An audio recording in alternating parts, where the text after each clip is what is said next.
Oke, Bang Noel mengatakan adalah orang yang konsisten menolak adanya usulan perpanjangan masa jabatan presiden kala itu 3 periode.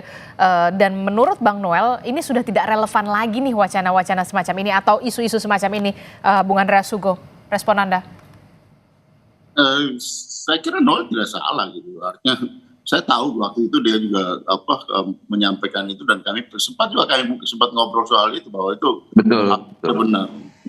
Tapi kan Noel kan cuma salah satu bagian di dalam lingkaran-lingkaran itu gitu. Iya. Tapi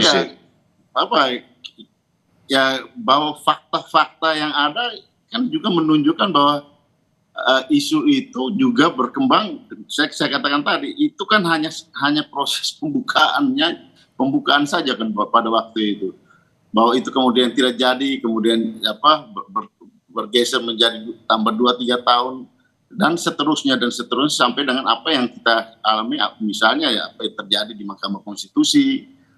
Jadi ini sebenarnya perjalanan yang panjang gitu kan di dalam peristiwa-peristiwa politik ya beberapa waktu yang lalu gitu, kurang lebih setahun yang lalu gitu. Dan semua itu kan terekam gitu di jejak digital dan banyak hal juga yang mungkin belum terungkap.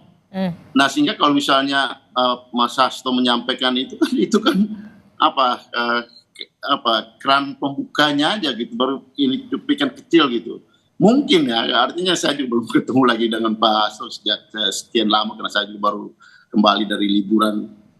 Nah sehingga memang ya kalau mau bilang peristiwa ini, ada hal-hal yang terjadi di belakang ini kan saya kira banyak hal yang kita semua juga tahu gitu, dan banyak hal itu hal-hal tersebut menyangkut peristiwa yang penting di Republik ini.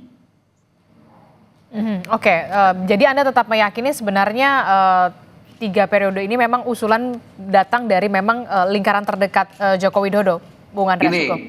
Peristiwa itu kan bukan soal 3 periode aja. Tadi apa yang dibilang Bang Hugo itu ada peristiwa lain lagi terkait misalnya perpanjangan, extend.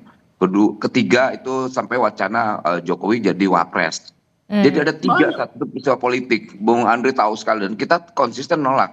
Dan PDIP dengan Bu Meganya itu punya komitmen melawan itu. Dan kami bangga lah ya karena PDIP sebagai partai besar bisa menjadi garda terdepan dalam menjaga konstitusi. Dan kita bangga sekali dengan Bu Mega yang punya komitmen terhadap itu, dan juga PDIP. Partai besar yang menunjukkan kebesaran ideologinya. Jadi saya rasa ke depan nanti hal-hal kayak begini, misalnya Mas Hasto kan nih lagi panik-paniknya, lagi sakit perut ya.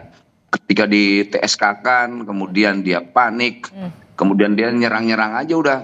Dia bikin orkestrasi, maksud saya gini, sudahlah. Orkestrasi ini hentikan, jangan seret-seret yang hal-hal yang tidak substansial, yang akhirnya malah membuat dia makin pusing. Gini, semua biasanya pejabat-pejabat partai ketika menjadi TSK itu teriak-teriak tuh, akan saya bongkar. Pas udah pakai baju oranye sakit perut tuh lupa. Udah fokus terhadap kasusnya aja. Jangan seret-seret partai besarnya, partai ideologis ini. Jangan seret-seret yang atasnya lagi Bu Mega, karena nanti orang akan ngebongkar. Apa sih kaitan Harun Masiku? Nanti akan orang menyampaikan, oh iya ada korelasi nggak dengan Hatta Ali? Oke. Lantas ada nggak kaitan dengan Samsur Nur Salim? Ada nggak ya kaitan dengan misalnya BLBI?